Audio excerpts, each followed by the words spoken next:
so they can at least see me. Is it capital Harris or just? Capital H-A-R-R-I-S. Can I let these people in? You want to make me the co-host? I don't know how.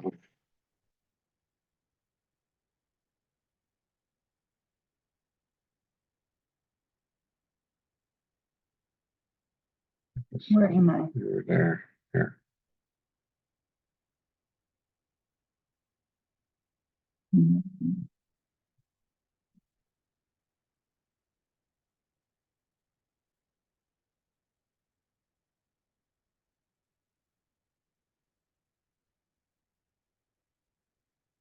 Let all those folks in. How do I do that? I'll do it.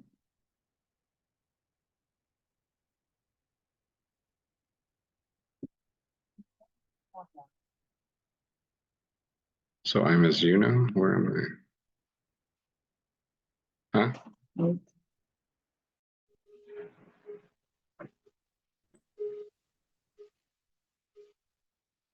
This is a picture of Lee and I during our senior prom.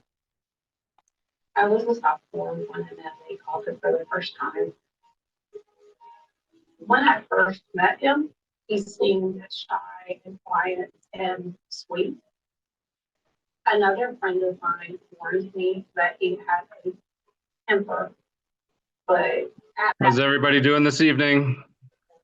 Appreciate you joining us. We're just getting everything started up. We'll give it another minute or two. We'll probably get started about 8:05. Let some more people get in.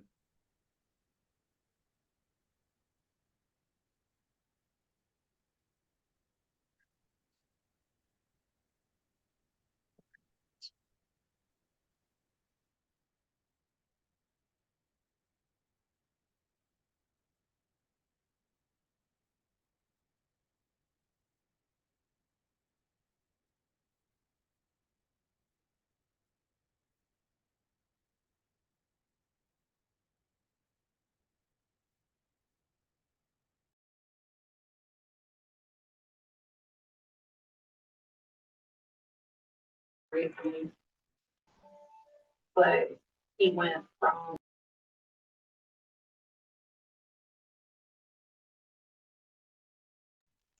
supportive.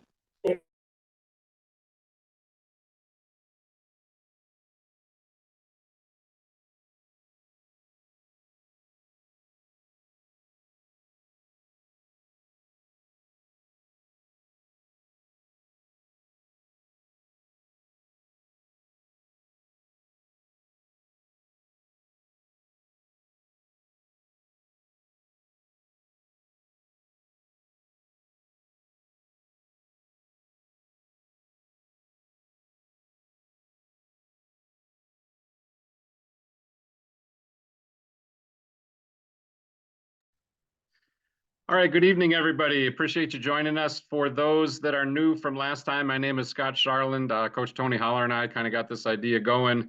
So I'm going to kind of be the host tonight and take everybody through everything. Just a couple things that we want to highlight before we get started. We did cross the 200 follower barrier on Instagram and Twitter combined, so that's great. Keep spreading the word.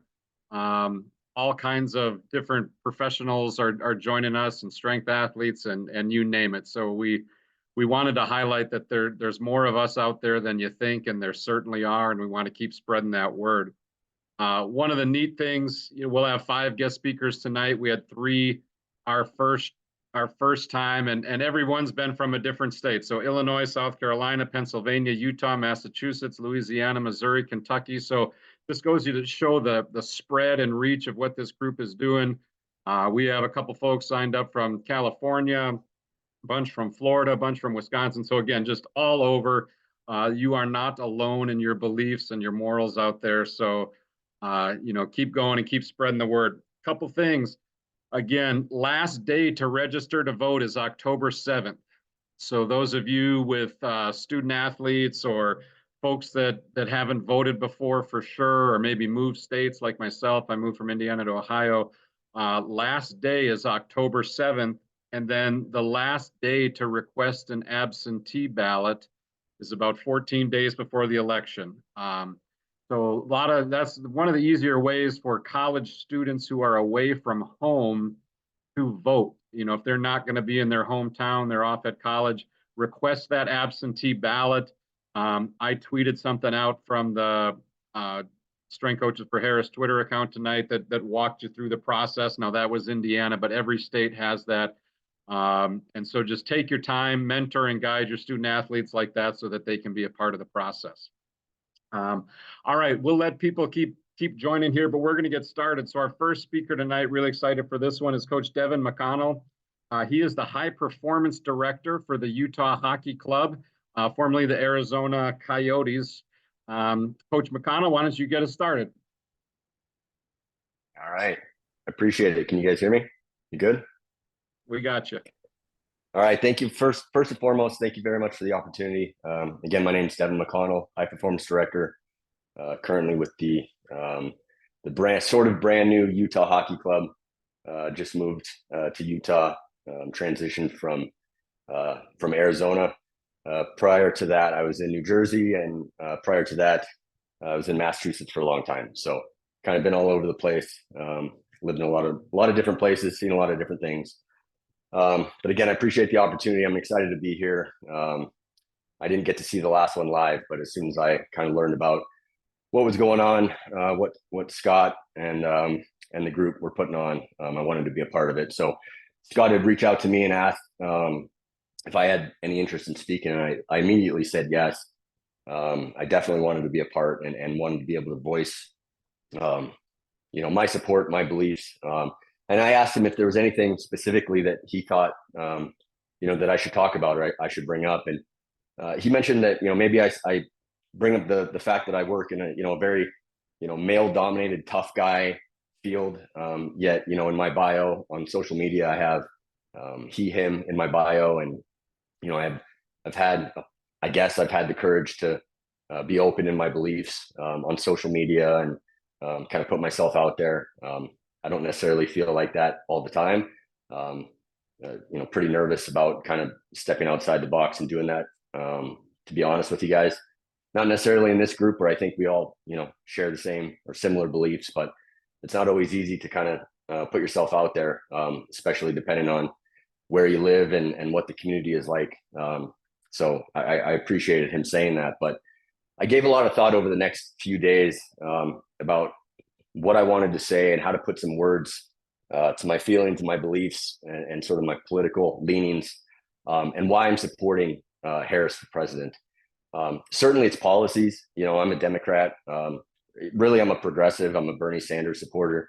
Probably the biggest fanboy moment in my life is running into him on the streets of Burlington, Vermont, and running up to him to get a picture a few years back when I was just bumming around on vacation there. That was pretty neat.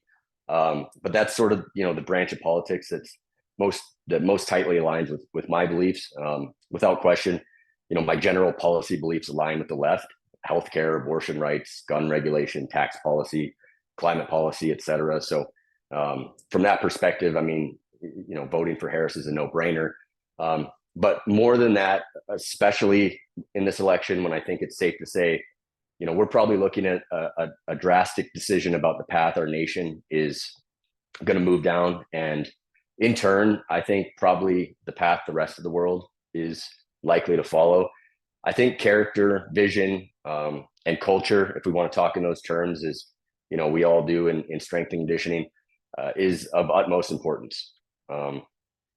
In the last Zoom call, Tony Holler, who I've known for a long time, I knew before I knew his political leanings. I thought him and I had a lot of similarities from a strength and conditioning perspective. And then I got to know him as a person and learn about his political beliefs. And we were even, more tightly interwoven. But in the last talk, he brought up this point that I thought was fantastic when he said that if Donald Trump were applying to be the principal of his high school, he wouldn't get the job.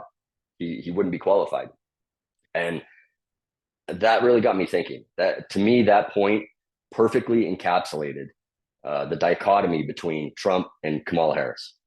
You've got this highly educated, articulate, rational, capable former prosecutor on one side of the ledger, And on the other, you've got a convicted felon who's a serial liar, constantly complains about all his enemies, has sexually assaulted multiple women. To me, I don't see how that could even be a choice for a leader. Certainly for me, it isn't. It's completely disqualifying. My favorite book is called Legacy. I'm betting a lot of people on this call have read that book. If you haven't, it's an absolutely fantastic read. It's the story of the New Zealand All Blacks, the most successful team in the history of sports. They're the national rugby team of New Zealand. It's a great book if you haven't read it. Definitely pick it up. It's probably 15 years old by now. It talks in depth about their culture, the culture of the organization, and what they do and what they don't do that makes them so special.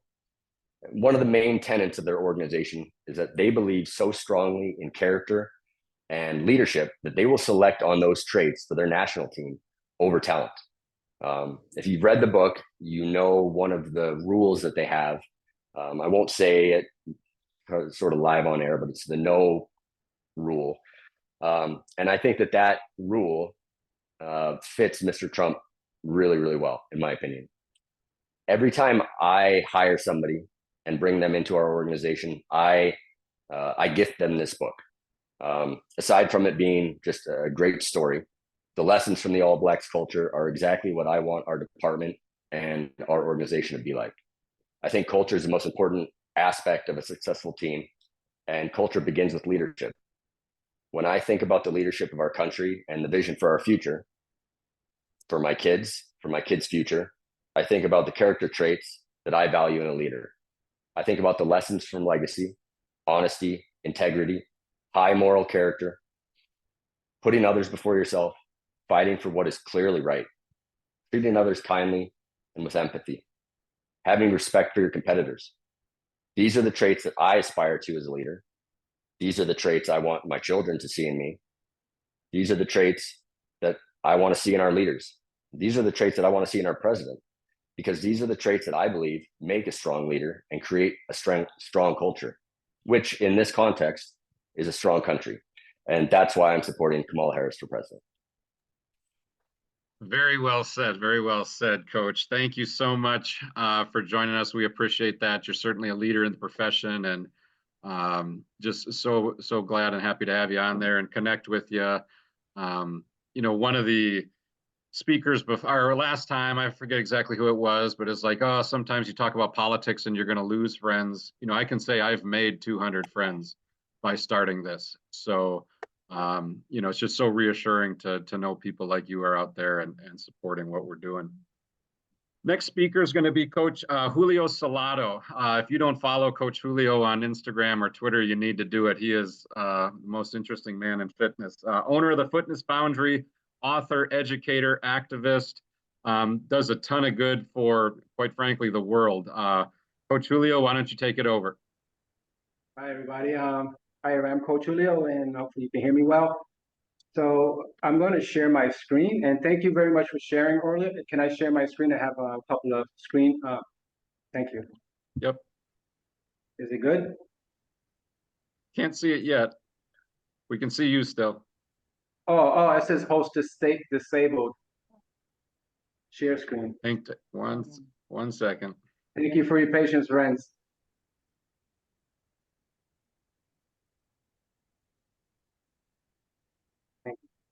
Try it now, Julio. Sure thing. I think patience is one of the characters we want in our leaders. All right. There we go. So first, I want to say thank you to Coach Scott and Tony and everyone that's here. And I don't want to take too much of our time. I want to hear everybody. But basically, what I'm going to speak about, some of you may be familiar with, but I just want to make sure that I speak out from my side and try to plant some seeds.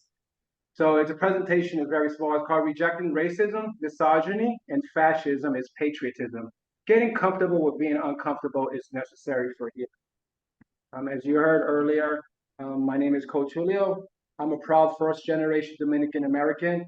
I'm an NSCA recognized certified personal trainer with distinction in the industry since 2006. I'm a small business owner, and I'm a passionate advocate for health equity, equality, and social justice. My experience as a licensed EMT basic and volunteer, such as a poll worker, and by the way, it's not too late to become a poll worker, get registered to vote, reflects my commitment to serving beyond the gym walls. I believe fitness professionals can be powerful role models and advocates for building bridges and empowering communities. It's inspiring to see fitness professionals coming together for the betterment of our country. I'd like to share these two quotes about the positive impact of coaches and being leaders for people of all abilities, backgrounds, and religion. John Wooden, a legendary basketball coach, stated, "A good coach can change a game, a great coach can change a life." Courage, I heard that earlier. The most important of all the virtues, because without courage, you can't practice any other virtue consistently. Dr. Maya Angelou. I will share my experience and thoughts about three important issues: racism, misogyny, and fascism, and how they are being used to cause chaos, division, and influence the voters. Each of us has unique experiences and may be able to relate to or identify with one of these issues, which can be an asset in expressing the importance of voting in this election, including down ballots. The elephant in the room is that more and more individuals are now tolerating hate, misogyny, and fascism, including in my own family, friends, and professional network. This is all being amplified by the former president, elected leaders, and allies. Here are three of many, many examples. The baseless and dangerous hate and racism towards the Haitian community. These same individuals and allies view taking the need to peacefully protest racial injustice during the national anthem as treason, yet applaud the former president and January 6th insurrectionists as patriotic. And lastly, misogynist and sexist attacks on Vice President Harris. I would not share out of respect. Rest assured, this will only get worse as we get closer to the election. Imagine if he is elected. As a first-generation adult child of immigrants, I've personally encountered racism and witnessed how indifference fuels discriminatory acts within our community. Historically, broad generalizations like people coming in from different cultures sows the seeds for hate speech, ultimately targeting marginalized communities. Furthermore, history demonstrates that other marginalized and other representative communities can also become targets. LGBTQ communities, for example, also.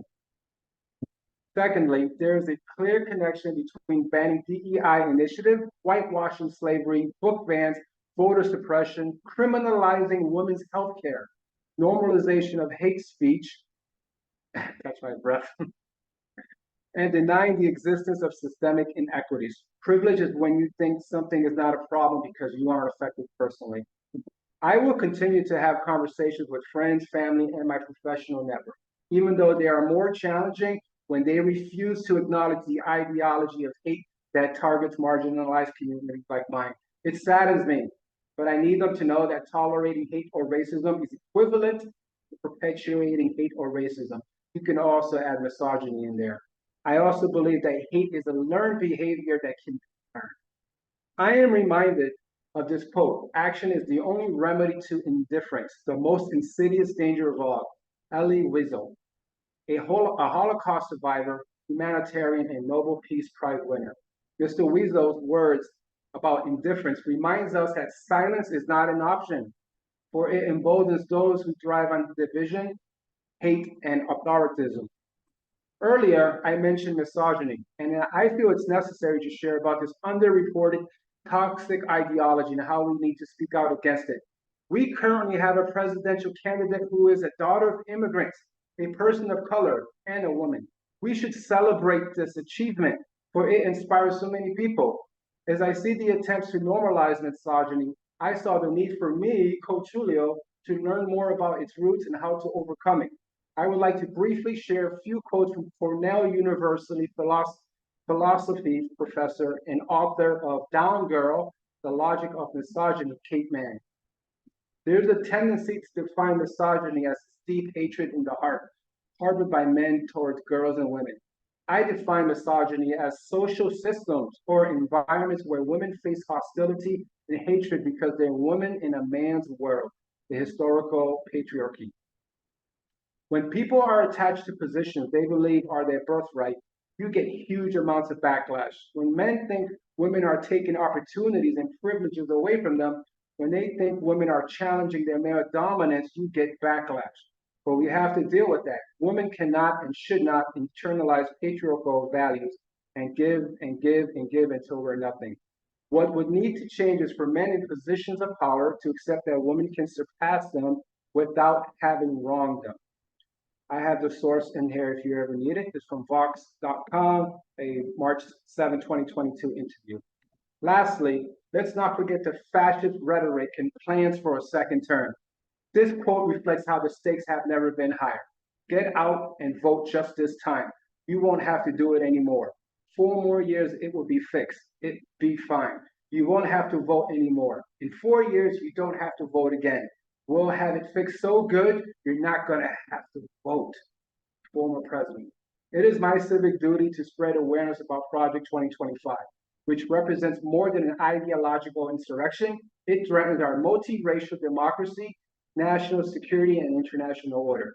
The former president and his allies' objectives through Project 2025 is to dismantle democratic norms, consolidate power within authoritarian administration, and erode the separations of power. My friends, to learn more about their plans, look up Project 2025. In summary, true patriots defend equality and human rights for all. Honoring those who paved the way, I remind the younger generation that hopelessness doesn't equate to helplessness. Please remember there will be people in your professional and personal sphere of influence, including people you have never met, who may decide to rethink their voting position or register to vote because you broke your silence. To them, this can be the permission structure they were looking for. You, in effect, provided hope for positive change and are leading by example. I also hope you do not stop with this campaign and continue on with what is close to your passion. There are countless ways to make a difference in your community, from addressing food insecurity and homelessness to combating racism, gun violence, and more. Every action counts. I am looking forward to listening and learning from each speaker. To those who are not speaking, your presence speaks volume. Thank you for getting off the sideline and for your platform to lift the voices of those who do not have one. Dr. Martin Luther King Jr. said, "There comes a time when you must take a position that is neither safe nor political nor popular, but he must take it because conscience tells him it is right." Our collective voice, expressed through voting, my friends, will shape a brighter future, one where compassion, empathy, and unity prevails. We are not going back. I am a cat person. I don't have a child. And thank you for your patience on that. And that is my presentation. Perfect. Thank you so much, Coach Julio. And there were a lot of powerful quotes and things in there, especially from the Holocaust survivor. And that's kind of, you know, what we started with this. The only thing that evil needs to succeed is for good to do nothing. And if we just stay and do nothing and kind of, oh, someone's got a F Joe Biden sign on their truck or a, you know, a Trump sign with a machine gun, we just kind of turn our head and just let it be. And really, by letting it be, that's what kind of got us to this place. We gave those folks a voice, and the more it's uncomfortable, and it's easier for me as a white male, but I can tell you, I make a lot of friends by engaging people with those signs. So they just to let them know that, you know, not everybody feels that way, and we're not turning a blind eye to their hate and racism, like Coach Julio said. Next is Coach Ashley Kowalski. She's a strength and conditioning coach at LSU, had stops at University of Missouri, University of Arizona, and University of Michigan. So she's making her way across the country, seeing all the sites. And Coach Kowalski, why don't you take it from here? Sure. Not really fun to be bouncing around like that. I'm not gonna lie to you, but I have seen a lot. I actually grew up in North Central Texas, and then also in Utah. So Coach McConnell, how's it feel? That's a spot, man. First of all, it's great, but you're in a red state. Okay, you're in an area of not a lot of Harris voters out there. And what Scott asked me to speak on is kind of a little bit about that, but not really. Mostly about really just when it comes to women in the workplace, or I guess for me in strength conditioning, their hesitancy to join groups like this and to speak out and to I don't know, share their political opinions because they feel like they have to be silent because they feel like jobs are at risk, right? Their jobs are at risk, or someone's not going to hire them, or they could potentially be fired because of their political opinions, which you can't, but that's another can of worms, I think. But should females remain silent, to not piss off the men? No, I don't think so at all. But how, right? How do we do that? How do we help convince people that we don't need to stay silent? And when you're passionate about something, I think for some people it shines through. For most of us in this industry, we're outspoken to some degree. There are a few introverts, but I'm not one of them. And I don't think that I'm scared because of the relationships that I have, because of the way that I connect with people, the way I choose to connect with people. And I think that's the biggest thing that I really put into this when I was thinking about things that I would want to say to females who might be, or anybody, not just females, males, freaking, I don't care who you are. You should feel like you have the ability to connect with other people on a level, on a personal level, on a professional level, whatever it is politically, that you can show somebody who you are, right? You can show somebody what you believe. You can show them your values in action, right? That means that you're real. That means you're authentic. I grew up in North Central Texas in just deep Southern Baptist gospel cowboy on a ranch. I'm not joking. Like, I'm Trump deep. Like, everybody I know, all of my family on my mom's side, like everybody has voted for Donald Trump, is telling me that, all these things. That's how I grew up. And then my dad is from Long Island. And so I just had two stark contrasts growing up. So I got to kind of see a little bit of everything. But I was empowered on both sides, right, to be myself, which is crazy because I ended up being the gay kid that's not normal in my family either. It's not accepted on my mom's side, but it is what it is. And on my journey to like loving myself, finding out who I am and, what I believe, that's what I've come to value the most, is the relationships I've created with other people and the community that I've created.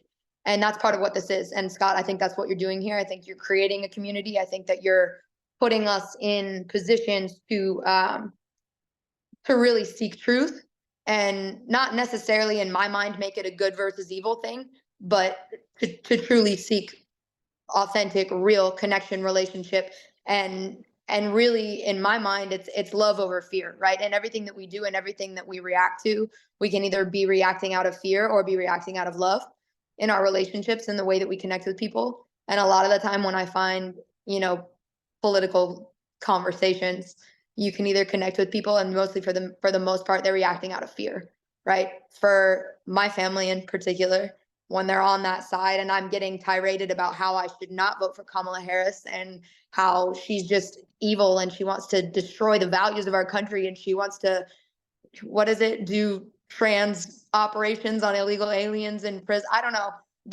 I heard all kinds of things in that debate that made me want to drill my ears. I don't know. It was crazy. But they're acting out of fear, right? They're coming from a place of fear. And to me, what that looks like is in your relationships, when you speak into people, you speak in with manipulation, right? You speak in for your benefit and not out of service, right? You may serve people, but it's out of manipulation. And I think that's a majority of what I've seen from that, unfortunately, from that side, is just a lot of fear. But I think when we do things out of love, and when you're looking to serve people and truly serve people, like actually bring down the cost of food, the cost of living, the cost of having a child, right? Childcare, things that are actually on the platform for Kamala Harris, for those of you who don't like keep up with what she's trying to do, right? Which everybody on here, I think, is pretty good at that. You're doing things in service for other people for their benefit. And I think that's the beautiful thing. And that's, again, coming back to my full circle, full point, is that when you create those relationships with people and you let them know who you are, what you're about, what you value and what you believe, and you put it into action and you're authentic with them, I think it really helps them open up and be themselves, be able to understand that what you're talking about, that you're not just trying to get a female in office because we've never had one and that would be cool. It would be really neat. It would be, right? But that's a whole nother conversation. I think that that's the biggest thing that I wanted to share tonight. And hopefully that allows us to go and empower other people to be able to speak that and to be able to be confident in what they believe and why they believe it. Listen to other people, value their opinions, value their experiences, and then all kind of move forward together in a way that makes sense, that we're confident in the direction that we're going and why we want to go there. Absolutely well said, Coach. When I talked to Coach Kowalski about this, I said, you know, I've had a few female coaches that were afraid to like the page and afraid to retweet anything we put out because of fear for what a male in a hiring position might think of that. And again, truly, if you don't want to work for that person in the first place, that's going to, you know, kind of keep you down and limit your thoughts and beliefs. And again, it's this group. You know, it gives you confidence and hope that, you know, yeah, there are those people out there in this profession, no doubt, but there's a ton of good-hearted and forward-thinking people. And again, if you let somebody like that keep you quiet, they win. And just don't let them win. And you don't have to fill your whole feed with political stuff, but you know, you can make a point to let people know, you know, what your beliefs are. And again, I think you're going to be held in greater esteem than if you don't. Perfect. Next is Coach Jay Ashman from Kansas City. We might lose our PG rating here, and that's okay. He's a personal trainer, nutritionist, super opinionated. Coach Ashman, give them both barrels, buddy. Yeah, if I start dropping F-bombs, you can get used to it. Well, originally I'm from Philadelphia. I live in New York City for a long time. I'm probably unlike any strength coach you ever met. All right, I'm an ex-neo-Nazi. Simple as that. I ran a pretty nationally recognized skinhead group in my area. I got out in 2002. So since that time, I obviously am not the same person. But now I currently do behind the scenes work for a nonprofit called Life After Hate. So we do help people leave the right-wing world, the far-right world. Obviously, if you follow me on Twitter, you know what a foul-mouthed motherfucker I can be. So I can really blast people. I'm not always the most nice guy in the world to talk about like building bridges and unity and love and everything like that. I really make no apologies for that. Sometimes you do have to fight fire with fire, and sometimes it works, sometimes it doesn't. The unfortunate reality is, in the position that I'm in as a trainer, independent, I have the luxury to be a little more outspoken. And when I did own my gym, I made a very specific point to make sure that it was a very inclusive place for all. Like I advertised it as such, I made sure people were welcome there. I work with a group of trans men in the KC area to help them train and start weightlifting. And they came on and joined my gym afterwards. So it was kind of cool. But I'm here to talk about, everybody talks about like, I guess you could say building community and whatnot. The reality is such that the far right is growing. And to deny this is being willfully ignorant. And Austria is electing a far right leader. Italy is, Britain has their issues, even Germany, for God's sakes. Germany should know better of all fucking places, but they're working to have a pretty sizable far right party. It isn't really about necessarily defeating Trump. He's just kind of the bell end for this. That movement is here to stay. There is no doubt in my mind there will be a point in time in history where fascism will come up again. It's an inevitable cycle of human nature. People never learn from the past. Some do, and they will always fight it, and some people seem to forget it. So it's kind of our job as coaches, leaders, and whatever we want to call ourselves, to call out this stuff when you see it. And I'm saying, like, you will see kids in the weight room. You'll hear about them online. You know, the troll culture, the meme culture, the 4chan culture is a pretty real thing. Radicalization by meme is legitimately real. So they'll start talking about, and you'll start hearing whispers. You know, how can you as a coach go up to a kid and address something that you heard and talking to them like a father figure, like a leader, like a mother, like a motherly type influence, whatever you want to call yourselves, because you are instructors and you are role models, and figure out a way to get through to these kids, what they are as kids, essentially. And a lot of them aren't going to really look at you and think like, what the hell do you know? You're 30 some 40 years old, you don't know shit. I mean, we all were kids. We all thought the same way. I sure as hell did. I mean, if you know anything about my upbringing as a teenager, I was fucking horrible. My God. I mean, should have been in jail more than once, but I got really lucky. But nevertheless, it's kind of our job when we see stuff from the students that you are working with, when you hear about stuff, keep your ears open, keep your eyes open. The radicalization of people happens like this. I can tell you what happened to me as a young 15-year-old to 18-year-old white kid growing up in the middle of a city whose dad died in his arms. I hated the fucking world. There was nothing I wasn't angry at. I can tell you right now, taking a kid like me and radicalizing him is like candy to a baby. And this is before the internet. The internet makes it that much easier. So be aware of what's going on around you. Like, be a leader of these people. Help lead them in a way that shows them there's a better way than all this like meme culture or misogyny. Because what it starts rooting with is like just little jokes. You know, then you start going to like Andrew Tate. So one of the reasons why Andrew Tate is so successful at what he does, because he intersperses like really fucked up viewpoints with stuff that makes sense, like self-reliance, fitness, taking care of your health, you know, how to make a better living.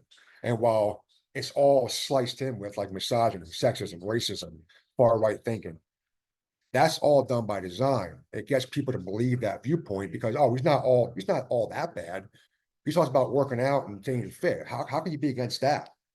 That's kind of their argument. And honestly, really have no reason to say, well, I'm not against working out and staying fit. This is what I do for a living.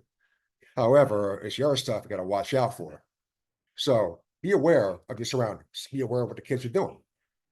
Because all of us know here how we're going to vote. And I'm pretty confident Harris is going to win. You can never take that for granted anymore, but I'm pretty confident she will. But really what the groundwork we're doing right now is understanding that, and this is the thing, liberals and the left have a real good habit of slacking the fuck off when they win. It's like, they'll get a little bit of headway and be like, you know what? Yeah, we're cool now. And Roe v. Wade gets overturned. Trans rights get pushed backwards. Gay people get demonized even more. And they're like, oh shit, what happened? What did we do? Because you're a bunch of fucking pussies who didn't put the fucking foot in the gas and keep it going. So remember that when the kids are around you, is that, yeah, Trump might win, but there are younger people out there right now, Generation Z males, 50% of them are still for Trump. That's half of Generation Z males. Those are kids. We think that kids are going to be like, oh, they're going to erase racism. No, it's never going away. It's up to us to try to reverse it as little as we possibly, as much as we possibly can. I understand this is a lifelong battle. It's a lifelong battle to remove that stuff from people who make decisions and hold back the progress of us. So hopefully you can help a little way. Maybe if you actually help one or two kids, that's one or two less people to end up like, you know, some dickhead like me and have to turn his life around. Yeah. But nevertheless, like I said, thank you for having me on. I'm not like Julio. I didn't like have a great prepared speech in PowerPoint. I'm watching that. I'm like, how the fuck am I going to follow that? That I'm like, was I'm just going to wing it. I'm probably going to powerful swear story. and hopefully it Yeah. worked out. No, that was a powerful story. And I think one of the things that really hit home for your presentation to me is, and why I support Harris Waltz is what Waltz said about, you know, you don't win elections to build political capital, you win elections to spend political capital. And truly, to your point, Democrats win and then they're like, oh, well, let's, you know, build bridges and reach across the aisle. And it's just like, barf. No, we did not elect you to reach across the aisle. To your point, we elected you to put the gas, you know, put the hammer down and give us what we want. And too much of that oftentimes goes on when Democrats win. So a truly powerful message that you had, and thank you very much. Our last speaker is going to be Matt Fells McDowell. He is the assistant fitness manager at the University of Kentucky, and we've communicated a lot on social media here, and I'm really excited and glad to have gotten to know you and look forward to you talking tonight. Yeah, thanks for having me on, Scott. Appreciate the invite, and good evening, everyone. My name is Matt Fells McDowell. I'm the assistant fitness manager at UK Health and Wellness here at University of Kentucky. And my journey started out in my home state of Oregon out west, where I earned my degree at Oregon State in exercise and sports science. And I've worked for years in different parts of the country at Harvard, at private gyms, getting my master's from the University of Cincinnati. And now I'm proud to say I'm a resident of Lexington and call this community my home. And even prouder to raise my 3-year-old daughter here. Like many of you, I spend my days helping people become stronger versions of themselves, whether they're students, athletes, or members of the community. Strength isn't just about physical fitness, though. It's about the strength of our values, the strength of our community, and the strength of our country. And that's why I'm here to support Vice President Kamala Harris. As a father, I often think about the world I want to leave for my daughter when she's growing up. I want her to live in a country where she's safe, where she has equal opportunities, and where the environment is protected and where people look out for one another. Kamala Harris embodies that vision of leadership, someone who understands the challenges we face today and is willing to do the hard work to build a better tomorrow. Kamala Harris has built her career standing up for justice, equity, and the environment. Someone who has worked in the wellness field for years. I know how important it is to take care of both our physical and mental well-being, and Kamala Harris is fighting to ensure that we have access to affordable health care, mental health resources, and a healthy environment. These are issues that matter deeply to me, not just as a fitness professional, but as a father, as a citizen of the United States, and as someone who believes in fairness for all. One of the reasons I believe so strongly in Kamala Harris is because she understands that progress doesn't happen overnight. It's like training in the gym. It takes time, effort, and commitment to see results. But just like we push ourselves in our workouts, Kamala is pushing this country forward in meaningful ways. She's advocating for policies that prioritize working families, protecting our environment, and ensuring every American, regardless of race, gender, or background, has the opportunity to succeed. Growing up in Oregon and now living here in Kentucky, I've seen the effects of climate change and the toll it can have on our communities. Kamala Harris has made it clear that climate action isn't just about protecting the environment, it's about protecting our future, the future for our children and the places we call home. Her commitment to addressing climate change is crucial, not just for those who care about outdoor spaces, but for those of us who want to leave that better world for the next generation. Watching the destruction of Hurricane Helene caused has shown how profoundly important it is to have strong leaders who can respond quickly and make decisive decisions in emergencies. Not only will Vice President Kamala Harris enact the right policies, she will also put the right people in place to handle these responsibilities. As we all know, a successful team is one that works together, and that is just what Kamala Harris will do. I believe in Kamala Harris because I believe in her vision for a stronger, healthier, and more powerful and connected country. As a father, as a fitness professional, and as someone who believes in building people up, I know Kamala is the leader we need to live this country up. So I'm asking you to join me, whether you're training in the gym or working in your community. Let's use our strength to support Kamala Harris. She's the leader who can move this country in the right direction, and I'm proud to stand behind her. Thank you. Thank you so much. Very well said. And environmental issues is probably my number one policy topic, whatever. If you're a one issue voter, that would be mine. And someone that is going to say, well, I don't believe in climate change, or it's not real. It's like, this isn't Santa Claus. It's not about whether you believe or not. Like it's happening. And if you can't believe that and understand that, then you got some serious problems, which obviously the other side does. So, well, I grew up in Oregon, and 8 years ago was the first time we had wildfires, and we've had them every year since. And it's night and day difference. I have family who work in the EPA, who work in the Forest Service, and when it's Donald Trump in office, you don't have support. You don't have anyone to help you. And when it's Democrats, you have people, you're going to be able to get that support for emergencies, for all this. Yeah, and it's not even just turn the blind eye or something for the Republican Party. They legitimately have a war on nature. It's not just apathy. It's the only value a tree has is in the paper it can produce. The only value that the earth has is in what you can extract out of it. And it's just a really, in my opinion, poor way to look at things. And they just attack the earth with no regard for any of the consequences, and we all pay for it. So thank you, Matt. Appreciate that. With that, I know it's a Sunday night. Appreciate you all carving out the time. We are going to end it there. We're going to have one more Zoom meetup on October 27th. So that will be the last one before the election. Remember, last day to register to vote is October 7th. Encourage your student athletes to fill out those absentee ballots.